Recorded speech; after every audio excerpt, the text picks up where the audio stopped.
Magandang umaga po sa inyong lahat. Tingnan natin ang ating pasyente kung tapos na kumain. Natulog man. Si Uma ba? Ganyan talaga yung ulo niya. Kahit ano pang ginagawa mo na pahiga siya ng maayos. Ganyan talaga niya yung ulo niya. Painumin ko muna to siya ng gamot. Nakatulog after kumain.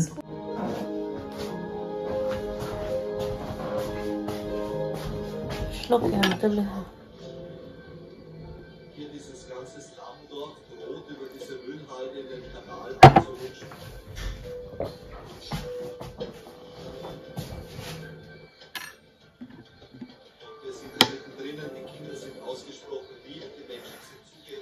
Schlucken wohl? Ja. Na doch, eine. Die Salesianer Don Boscos machen eine großartige Arbeit, weil sie bauen für die Menschen hier sehr einfache Häuser. Der Hauptmerkmal darin liegt, dass sie einen Betonboden haben. Diese Häuser sind sehr nachhaltig. Ich finde es großartig, dass wir hier helfen.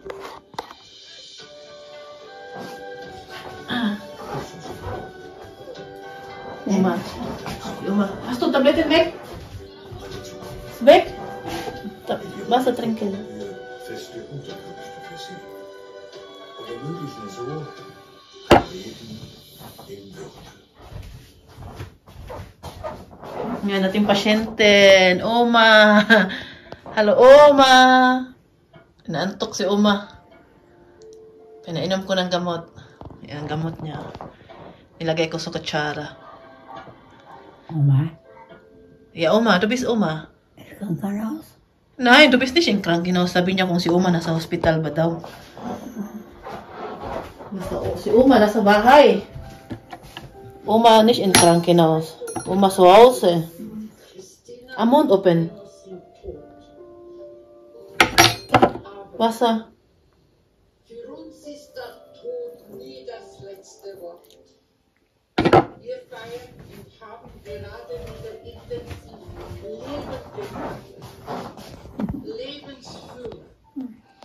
Yan si Oma. Ating pasyente. Pinapainom ko ng gamot. Yan na pala yung bagong gamit ni Oma na nakakatulong sa amin na hindi namin siya kailangang kargahin para makaiwas kami sa sakit ng likod na maiwasan na hindi din ako magaya kay Martin. Ito yung ni-request namin sa health insurance niya. Ipapakita ko po kung paano po yung pasyente, paano po to gamitin ba na sakay si Oma. At hindi namin ipapakita na si Oma yung binigay sa amin ng nag-deliver nito. Yan siya. Yan, di ba? Nakakatulong sa amin at iwas magkakaproblema sa likod. Buti na lang at sagot ng insurance yung bayad nito kasi may bayad to. Tapos pag hindi natin alam kung hanggang kailan lang si Oma. Pag natapos na, pwede siya sa uli. Sa uli lang kukunin to dito. Lahat po ng kailangan ni Oma sa bahay, meron po siya. Kung ano po yung kailangan niya dito sa bahay na paano namin siya, katulad ng wheelchair, pwede din, yung bed niya, yung upuan niya, kung paano, saan siya tumatay, at saka yung rollator niya. Ayan. Bayad dyan ng insurance, kaya ang bigat pala nito. Balik natin dito sa nilagay ni Martin. Yan. Tapos ganyan siya, Ganyan si Oma. Pag ginamit yan. Ganyan yung posisyon ni Oma. At hindi naman sa malayo namin siya dadalhin. Katabi lang naman yung bed niya, yung upuan niya. Kaya, sandali lang siya nakaganyan. Hindi aabot ng 1 minute. Kaya, nakakatulong po talaga sa amin. Nagpapasalamat po talaga kami sa health insurance namin na nasagot nila ang bayad dahil mahal po yan. Yan po siya, di ba? Iwas sakit sa likod, tas ganyan siya, tas papunta sa bed ni Oma. Tingnan po nyo dito sa amin, sa kabilang bundok. May nagpausok, Ganyan dito pag Holy Week. Tas dito sa kabila, pakita ko po sa inyo, ano ba yan? Yan, Yan naman yung ni-prepare nila, inipon na nila. Yan naman ang ni-prepare nila para ngayong Lunes. Makikita natin yan. Ipapakita ko sa inyo. Mga ano yan siya, yung mga damo ba na inipon nila para sunugin ngayong Lunes. Yan natin makita. At ngayon po ay Biyernes dito, Holy Week dito ngayon. Napakatahimik sa labas. Bawal mag-ingay ngayon. Parang ano ngayon, tapos kinuupo, napakatahimik. Sirado lahat. Ang bukas lang ay ang gasoline station lang, pero hindi din lahat. Restaurant naman ngayon ay sirado. Bukas, walang holiday bukas dito. Holiday ulit, Lunes at Linggo. Holiday din Linggo. Mahaba-habang weekend ngayon. Wala naman pasok ng mga bata. Wala din pasok si Martin dahil nga may sakit ang likod niya. Kaya dito lang kami. Gusto namin maglakad-lakad bukas. Tingnan namin kung saan kami maglakad-lakad. Dahil ilang araw na kami nasa bahay lang. At si Martin naburingan na. Gusto niya maglakad-lakad. Maganda kasi sa nangyari sa kanya ngayon. Maglakad-lakad. Yun ang sabi ng doktor sa kanya. Magalaw-galaw. Hindi kasi siya nakalabas-labas dahil nga nagkatrangkaso. Ginoo ko. Ngayon maglilinis na ako dahil kanina ang nagluto ng pagkain si Martin. Hindi mo rin yun, naglagawa siya ng french fries. Hindi naubos ng mga bata. Kumain din ako pero konti lang. May trangkaso po tayo ngayon. Mahalata naman sa aking boss. Naligo pa rin ako dahil wala naman tayong lagnat. At patuyo ko lang muna yung buhok ko. Tapos maya punta ako kay Uma. Kasi andito pala yung anak ko. Come, chat, come.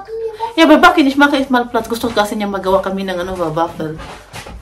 Ang ganda naman ng Fiona. Yan, bisin bye, chat. Ich habe wieder meine Finger bekommen. Ja, mach ich nicht gleich. Yan. Ich habe schon wieder ein Zähne drauf gemacht. Muss aber Plaster da. Di ba. Ang ganda ng anak ko, oy. Alam mo ninyo, si Fiona naka-short lang. Kita ba? Nasuot niya yung shorts ni Ate Michelle. Ito, mga lahat nasuot niya kay Michelle yan. Ang ginawa ko po. Ay, kabukat niya. Ang ginawa ko po ngayon, kahit masama yung pakiramdam ko, doon ako sa kwarto namin, pinagpilian ko yung damit ko kasi nga papadala tayo ng package next month, April 9 na kukunin. Tapos kagabi, pinilian ko yung damit ni Fiona at ni Philip. Kunti lang yung kay Fiona na pilian ko ngayon. Wala masyadong kasya pa kasi sa kanya. Nasayangan po talaga ako na itapon ng damit. Sa container dito kasi meron tapunan dito ng damit. Yung lamig, paano ba yung pang winter na damit nila? Binibigay ko po talaga yan. Hindi naman pwede padala yan sa Pinas dahil init naman dun sa atin. Tapos yung mga pang summer naman na damit nila, ayoko talaga siya itapon sa container, pati sa akin. Sayangan talaga ako kaya bahala na magastos ako ng 100 euro sa karton. Ipapadala ko talaga yan sa Pinas. Dahil kung wala mang makasuot sa amin, pwede naman ipamigay ni Mama sa mga kung saan niya gusto ibigay. Kaysa sa itapon, diba? Sayang magtapon ng damit. Uy, kung okay pa, hindi pa sira. Alam naman po ninyo dito, diba? May winter, may summer, tas may spring pa. Tas yung damit talaga, hindi talaga siya naluluma agad. Madali lang kasi lumaki yung mga bata. Madali lang yung damit nila ba. Kaya sabi ko kay Martin na ayoko talaga magtapon. Kaya buti na lang itong asawa ko. Suporta talaga to sa akin. Ngayon magpadala ako ng package. Ang dami ko na namang naipon na damit. Tapos sabi ko sa mama ko na kung ayun, wala makasuot sa amin doon, bigay na lang niya. Ngayon, sabi ko sa kanila na hindi ako magbili ng maraming mga bago. Kundi yung siguraduhin ko lang yung mga gusto nila na ipadapadala ko katulad ng mga yung sausage, yung chocolate, biscuit, at yung mga sabon, mga palagi ko pinapadala doon. Kunti-kunti lang kasi gusto kong hati-hatiin. Ayoko mamili ngayon ng marami. Baka hindi na naman magkasya, isang karton lang yung padala ko. Siyempre yung budget natin, tipid-tipid din tayo. Sabi ko sa kanila, isang karton lang yung padala ko, tapos hati-hatiin ko lang yung damit. Hindi naman pwede lahat padala natin doon, mga damit na lang, di ba? Kaya bumili ako ng konting mga nag-grocery ako kahapon. Yung pinakita ko po sa inyo, dadagdagan ko pa yun konti. Hindi pa yun tapos. Meron pa naman tayong isang linggong oras para matapos yung package natin. Pinilian ko lang muna itong mga damit. Kasi sa pinakaibaba, ilagay namin ni Martin, damit talaga yung una namin ilagay. Kaya yung mga damit ko, pinadala ko pinadala ko na kasi karakila yung iba noong summer. Mga damit na pang summer din ako na ginagamit ba. Pinadala ko na kay Rafaela. Hindi nadala lahat. Puno na din yung maleta niya. So yung natira, padala ko din yun sa ngayon sa karton. Tapos pinilian ko kay Fiona, kay Philip sa akin yan, kay Martin din. Kay Michelle, hindi ko napipilian dahil hindi na magkasya sa karton. Ang dami ng damit. Tapos meron pang mga sapatos, mga sandal. Sabi ko, gusto ko talaga itong ipadala lahat. Kasi sayang po magtapon ng mga mga gamit na marami pang ibang tao makinabang niyan, makagamit niyan, di ba? Lalo na sa atin. Ang dami ko namang mga pinsan, mga anak ng pinsan ko, kung sino magkakasya ba, kung sa amin wala magkasya, sabi ko sa mama ko, ibigay, kundi binta niya okay. Basta pwede pa ipagbenta ba, kung hindi ma'am, din naman magbenta kung hindi na maganda yung damit, di ba? Kung luma na. Dapat yung maganda talaga yung binta mo para mabenta mo pa. Kaya yun yung plano ko, kaya marami talaga akong pinagpilian ngayon. Nakalimutan ko pala, meron pa akong malaking box na puro damit ni Michelle noon. Nung mga ganyang edad siya ni Fiona, 8, 9. Hindi ko talaga siya pinamigay kasi nabuntis nga ako ulit, yung anak ko babae. So parang hindi kami bumili ulit, diba? Kasi si Michelle po, ang dami po ng damit noon. Kasi si Uma palagi namimili. Halos sa H&M pa naman ako bumili ng damit niya. Kaya ngayon, nakita ko, ang dami pa palang damit ni Michelle. Mga pantalon, mga pullover, mga t-shirt.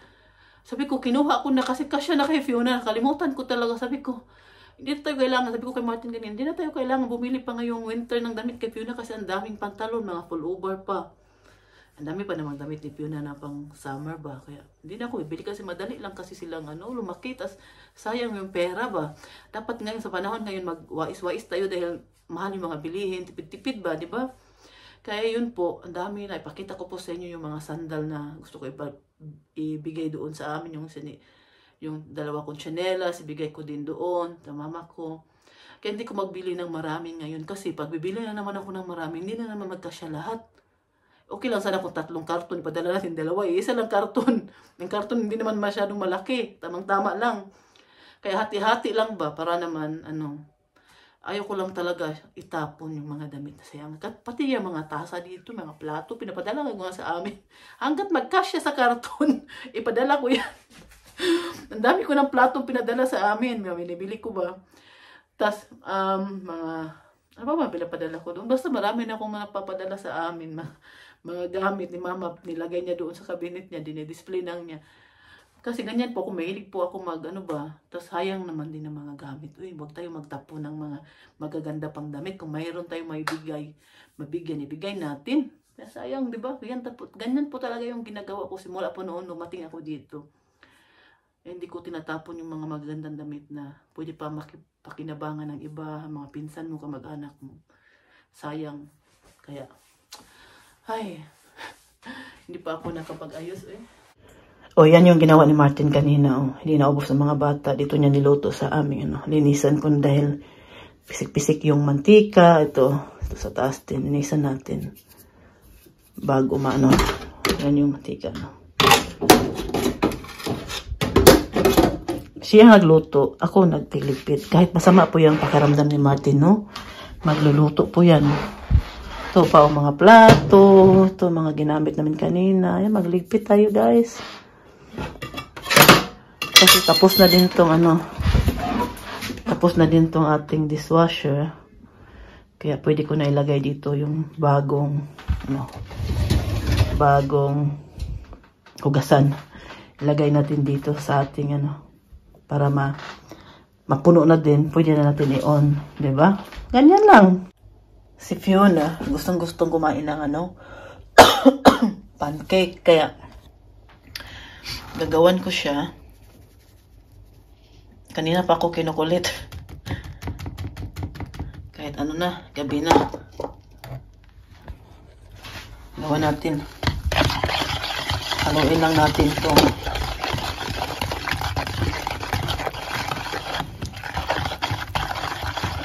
Lagyan ko lang siya ng isang itlog at saka gatas. Ano po ba ninyo? Si Fiona, napakahilig uminom ng gatas niyan. Ginagawang tubig. Minsan pinapagalitan ko ba kasi sabi ko, huwag mong gawing tubig ang gatas. Tapos maubos talaga niya yung isang Mahupos talaga niya sa isang araw yung 1 litrong gatas. Grabe itong bata na to. Ganun po ba din ang mga anak ko ninyo? Tapos napaka-active niya ni Fiona. Laging sumasayaw. Sa kwarto niya, sayaw. Hindi na pa ako kinukulit. Sabi niya, Mama, magawa na tayo ng magawa sana kami ng waffle. Kaya lang, sabi ko sa kanya na ito na lang, pancake na lang dahil hindi matrabaho to eh. Ang waffle, ang daming hugasan. Kasi kailangan to yung gamitin yung natin. Yung form ng waffle ba? Ng waffle. Waffle. Pwede na to. Ayan na. Bili na kayo. Tag 1 peso lang yan. Mga anak ko, kain ng kain. Ako magluluto din ako ng omelette din. Hindi pa kasi lang yung kinain ko kanina, yung kunting french fries na ginawa ni Martin na. Nagutom ako. Ito naman sa akin. Lagyan ko ng itlog at kakain din ako ng salad. Okay, may salad pa kaming natira ba kahapon. Bili kami ng salad.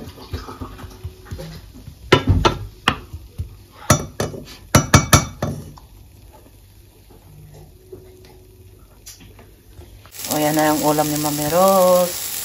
Hatian ko din si Martin. Baka gusto din niya. So sa kanya, tinapay. Partner niya sa tinapay.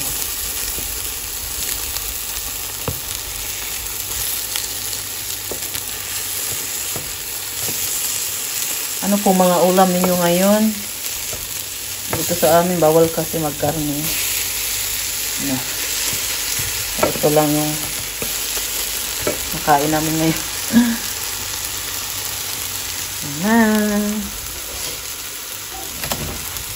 Luto na yan. Yan si Fiona, oh. Kumain na. Pakita. Ayan na. Sige, kain. Wala pang ligo. Wala pang ligo si Madam Fiona. Kain. Hala, sige ka.